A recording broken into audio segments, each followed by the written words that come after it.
काहींकि सृष्टि हुए इंद्रधनु। वर्षा परे आकाश रे इंद्रधनु काहींकि सृष्टि हुए एहा पछरे कौन कारण लुचि रहिछि? आपणक मनकु केबे प्रश्न आसीछि कि? आसंतु जणिबा एहार प्रकृत कारण।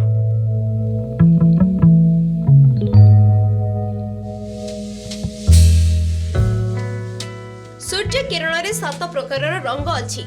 बाईगणी, घन नील, नील, सबुज, हलदिया, लाल और नारंगी, जहाकु बाघ निश हलन मध्य कह जाए। एही रंग गुड़िक एक प्रिज्म माध्यम रे चिन्हट होइथाय। इंद्रधनु सतरे प्रकृतिर प्रिज्म। यह छोट बुंदा जल स्वच्छ प्रिज्म भाव में कार्य करे। जेतेबेले सूर्य किरण सेमानकु छुई दे प्रतिफलित होइथाय, एहा 7टी रंग रे भांग जाइथाय। आ सेतेबेले आमे इंद्रधनु देखिथाउ।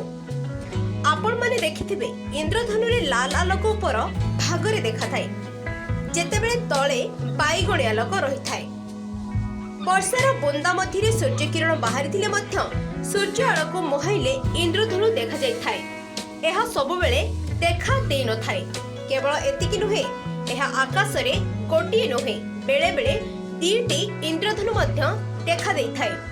वास्तव में देखिबाकू गले समान स्थान रे बारंबार बुंदा आसीबा परे 2टी इंद्रधनु देखा जाए।